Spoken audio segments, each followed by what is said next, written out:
So in this video, I'm going to show you how to compose individualized questions from template in the advanced option of Dividni.online, and how to then go and export these questions as C# files, and how to use those C# files together with a helper script to generate QTI files for import into Canvas, and how to set up a Canvas quiz with those individualized questions here. So let's get started. So what we do is we're going to go to Dividni.online, and we're already here, obviously. And then we're going to click in the top right corner on Advanced. So under Advanced, you can pick a question template. There's 4 templates that you can choose from, and we're really only going to be using 2 here. The first one is the short text template, and when you choose this, you'll get a template down here. So this is a question that's basically already fully functional. It's called Bond's first name, and if you wanted to change that question, what you do is you change the name of this method here to something unique, and then you would want to change the ID down here to whatever you named that thing to. So then the other thing you want to adapt is you want to basically make sure you've set the correct number of marks. So this has got to be a whole number, so things like 1.5 or 2.5, etc. are not allowed here.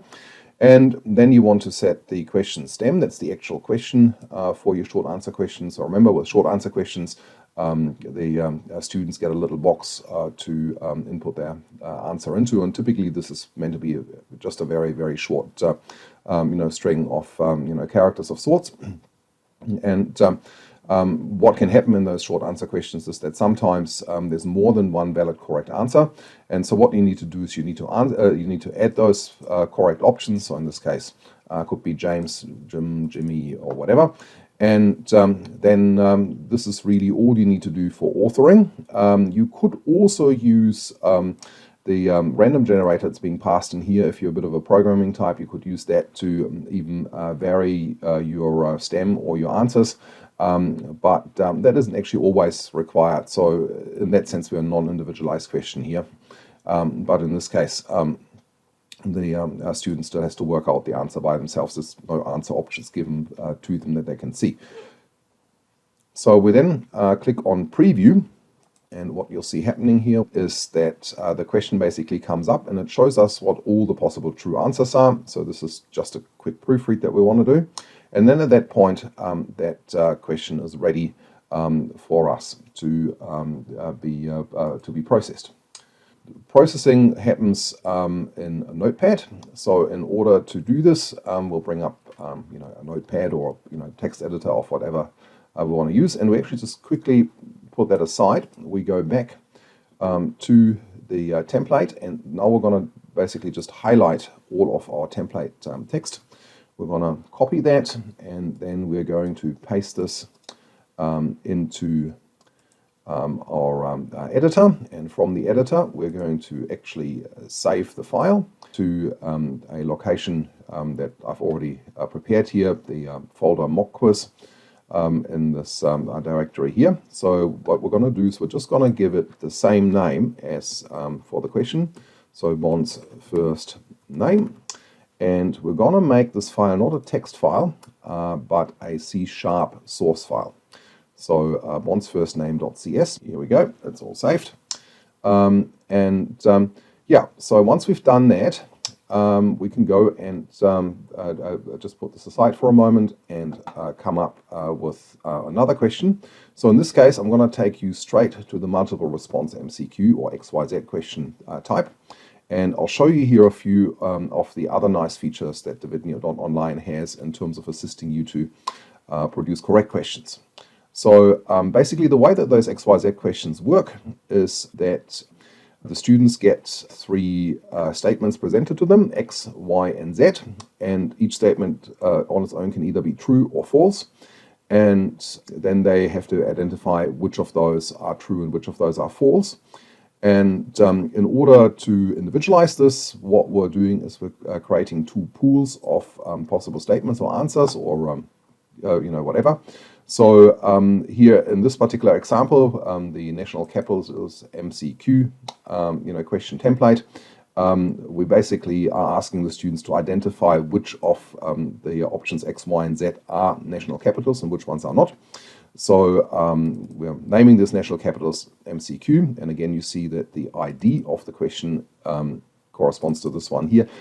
This is the recommended thing to do, and you see that we're here we're generating an XYZ question. So we then again define the question stem, basically just asking the question, which of the following cities are national capitals? And again, we want to have a mark that's a whole number, so 2 marks in this case.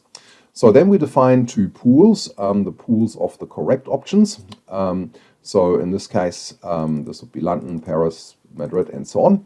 And we can easily, add to this. So, for example, we could, enter Canberra here, right? And oops, closing quote missing. And then we could also add incorrects. Now, what I was going to show you quickly is what happens when we preview this. So as we preview this, now in this case we're having a correct question. What we're essentially getting is a list of the true answers and a list of the false answers. So again, we can just proofread to make that this is make sure that this is actually correct. But what I was going to show you is a feature that's going to be useful if you're going to be putting things in, where you're having maybe slightly longer options, and where you're probably going to be copying things ever so often. And then it's very, very easy to get the same option in there twice. So for example, if we add London here again, and you'll see that we already have this at the top of the list, then let's quickly see what happens. So as we're trying to preview again, it'll give us a warning that the National Capitals MCQ question had the correct answer option, London, already added. So this basically indicates to us that there's a problem here.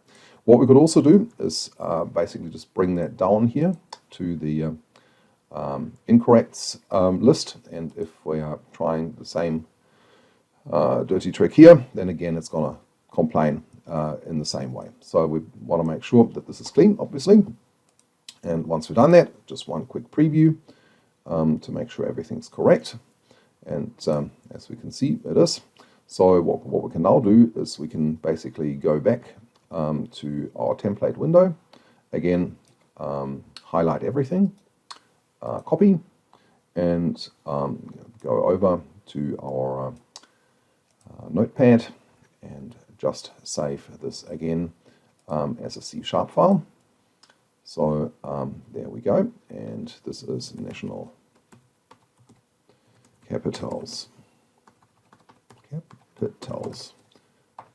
MCQ.cs, and of course we want to make that a C# source file, and we're saving that, and here we go for the second one. So what I want to show you now is this third question that we're going to be using. We're going to be using the same question again, but we're going to turn the XYZ question into a truth question. So we're going to turn this into a truth question. This is the only change we're going to make, apart from the fact that we now have no longer a unique ID.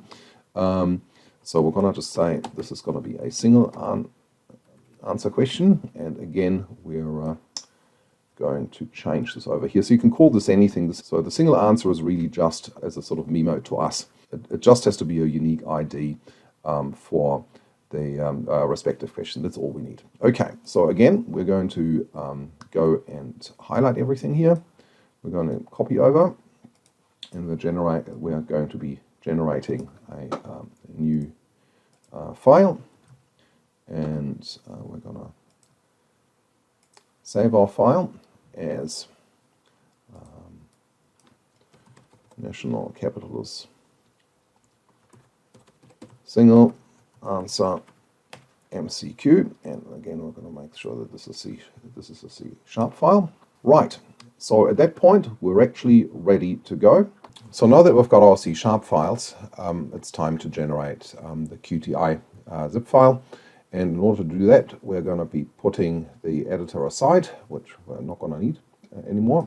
And we're going to bring over the directory Explorer window with our 3 C# files in it. And what I'm now going to do sort of with a little bit of black magic is I'm going to make a couple of extra files turn up.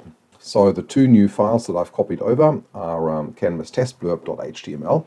So this is a file that Canvas requires. It's just a normal HTML file with instructions for the students that the students get presented with when they start their quiz. And the QTI maker .ps1 Windows PowerShell script is a script that you can download from the Dividni.com website. What we're going to do now is we're just going to bring up a Windows PowerShell. So let me just bring my prepared Windows PowerShell over here. I've already moved to the directory. And the other thing is on my PowerShell setup, I have actually given my PowerShell the permission to run scripts. So this is a setting that you do have to make when you want to run those PS1 scripts. So all I do now is I run the QTI maker script, and that will ask me for a name for the QTI file. So I'm just going to call that mock quiz, and then it asks us what QTI version we would like to generate the QTI code for. And in this case, we want to go to Canvas, so we need QTI version 1.2, so it's option 1 here. And then basically all we need to specify is how many individualized versions of each question we want. So in this case, we're going to choose 10. However, just a quick remark here. Now, using 10 options is what you do for an extremely small class of, literally only maybe half a dozen students. So for larger classes, you could do 100 or 300 or 500 or 600. Here, Dividni will generate whatever number of versions you want. And then all that's needed from our end now is to basically let Dividni do its magic.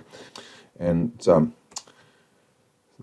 here it's doing its job, and you see this is a relatively quick job, and then we're done with this. And as we're moving the PowerShell away, what we'll basically see is that we've now come up with an extra file here, mockquiz.zip. So this is the QTI file, which we're now going to be using for upload to Canvas. So to demonstrate the upload of QTI files and the setup of quizzes in Canvas, I've put a little demo site together here.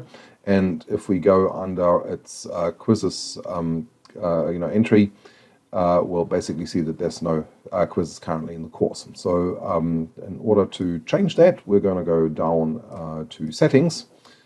And under settings, we're going to go and choose import course content over on the right here. And as you can see, I've already previously imported the mock quiz here, and I've cleaned this out because, as usual, things don't always go quite right. Add a slide later on to basically show how to correct yourself when you're having that. So in this case, what we want to import is a QTI zip file, and the only thing we need to do now is to basically upload that QTI mock quiz file that we've generated, and all of the rest of the things we can pretty much ignore. And then we're just going to do our import. And this will take a minute for larger zip files, QTI files. This can actually take a little while. So when you're importing a large quiz like this, you may as well go away and get yourself a tea or a coffee. And as we can see, in this case, it's all worked really, really quickly. So what we can do is we can go over to our quizzes. And what we now see is that there's actually 4 quizzes that have appeared. So 3 of those quizzes are our respective questions that all turn up in their different variants as a single quiz. And the other one that's turned up is our mock quiz, and that's the one that we're actually going to go and edit. So as you can see, this looks like any just standard classic Canvas quiz. And you can set up anything from timing and other rules and bits and pieces like this. So we're just going to stick with the defaults here. And we're going to move over to the questions. So when we look at the questions page here, what we'll see is that our blurb has already arrived up here. We can obviously edit this and call it something else like test instructions or quiz instructions or whatever, and then take it from there. And we're just going to update this. And then how do we get our individualized questions in here? So we get them in as question groups. And it's fairly straightforward, so we'll just click on Add New Question Group here, and then we want to link this to a question bank. So for example, we might want to start with the National Capitals MCQ, and we're going to select that bank by linking to a question bank, select that bank. And then we remember also that we wanted to have 2 points per question, so we're going to change that here. And then we just click on Create Group, and this now has basically added this question to the quiz. So if we then want to go and link to the single answer MCQs, then again, same thing. We're selecting the bank here, update the points per question, and create our group. And last but not least, we put our short answer in there. Again, we click on Link to Question Bank and pick up Bond's first name as the question bank, select the bank and update the numbers here, say Create Group. And now, of course, what we want to do is we want to save the quiz. We could also publish it if we wanted to once if all the proofread's correct. So, and then we'll just go to Preview, have a quick look at that to see what all of this looks like. So here are the instructions that were in the Canvas test blurb file. Then we have our first question here with the capitals, and you can see these are the X, the Y, and the Z option. And the students then basically just choose from that scheme down here. In our question 2, we have the same question, but as a sort of standard truth question, so basically tick one of those. And then in question 3, what is Bond's first name? We, basically could enter something like Jimmy. Okay, so what we can now do is we can basically go back to our mock quiz, and we can do another preview. So you notice that the options have changed slightly. Okay, and this is really all there is to it. So happy question authoring with Dividni.